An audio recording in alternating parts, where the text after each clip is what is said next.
All right, so now there is some clarity that has emerged on TS EAMCET 2021. So what are the issues that we are talking about? First is in terms of syllabus. What has been clarified is that in EAMCET 2021, the second year syllabus will be in sync with the reduced intermediate syllabus.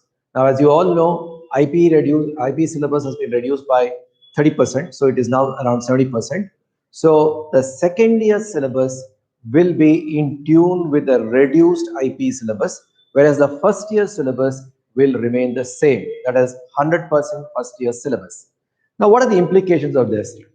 If you ask me, for the top rankers, people who vie for the top 5,000 ranks in EAMCET, it wouldn't make too much difference because anyway, these students will be preparing for JEE Main, BITSAT, Manipal, and other major engineering entrance tests where the syllabus has not been reduced. So at this stage of the game, they would be preparing for the entire syllabus. So to those students, right now, there's not much of an implication. However, after intermediate, if you start your preparation and you're solely focused on just EAMCET, at that stage, this 30% reduction may yield some benefit. But if you look at that 30% also, the syllabus that has been reduced are in some areas where you don't get too many questions in any case. So I would say there would be a marginal difference, but not too much. So don't get too very excited about that 30% reduction. Second is in terms of the weightage. So now there was some speculation in the past regarding the EAMCET, the intermediate weightage in EAMCET. So there was a proposal to do away with the intermediate weightage, and I would say that it is a welcome move if that could be done, because intermediate weightage is not there in any major engineering entrance exam. And if you see this year specifically, in JEE Main as well as JEE Advanced, even that 75% qualifying mark which was supposed to be there, that is also not there. So, but for some strange reason, the local authorities have decided to continue with the 25% weightage for IPE marks. Anyway, this year IPE is going to be a very diluted affair with reduced syllabus and also increased choice. So it wouldn't be too very difficult to do well at the intermediate exam. So that 25% weightage, even if it continues, is not going to make too much of a difference as far as your overall ranks are concerned. Next is in terms of pattern.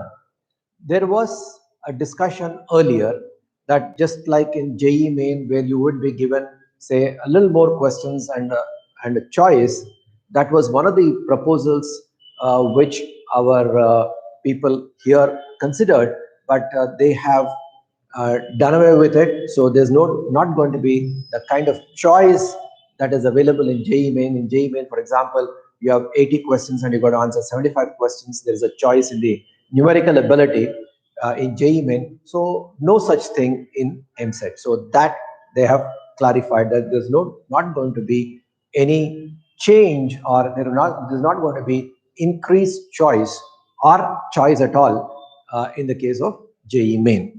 The other in the case of intermediate, not JEE Main. In the case of EAMCET, the other clarification is with regard to date.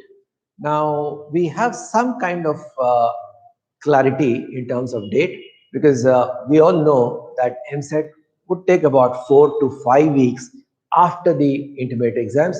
The intermediate exams, the chemistry exam is getting done on May 15th.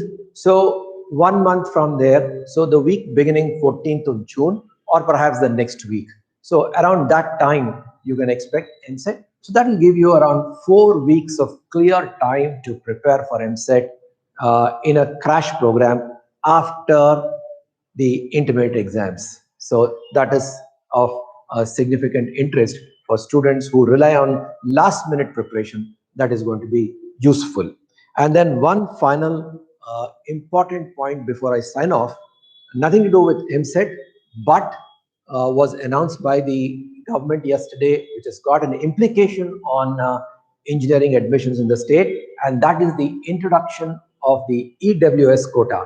So central government has notified this 2 years back, but our state has taken 2 years to announce this. So notification has come yesterday that there would be a 10% EWS quota introduced for admissions in the state also, which means that there is going to be some increased seats, and I think there would be something like around 7,000 more seats, because EWS quota will be introduced in such a way that the number of seats for the other reservation categories isn't reduced. So that is done by increasing the overall pool of seats in the convener quota. So there will be a little more seats, around 7,000 more seats in the convener quota, which means that in the top 10 colleges, there'll be a lot more demand for the computer courses. As you know, last year, that is 2020, a lot of new computer branches got added in terms of data science, in terms of artificial intelligence and machine learning, cyber security, IoT, etc. So now what is going to happen is that a lot more seats are going to be available in these colleges, and therefore students would there is a scope for students to get in the top 10 colleges in slightly larger numbers, which also means that for the other branches, that is electrical, mechanical, civil, there will be less demand. So we will see the closing ranks coming down. Also, in other colleges, that is, I would say, beyond 20, if you leave the top 20 alone, the colleges beyond 20 would also not have that kind of demand for specifically for courses such as ECE, EEE, mechanical, and other branches. So that is another implication of the EWS quota being introduced in the state. We will follow any other developments in terms of EAMCET, and we'll keep you posted if there are any further changes. So till that time, get busy with your JEE main preparation, and all the best for your forthcoming JEE main in the February slot. All the best.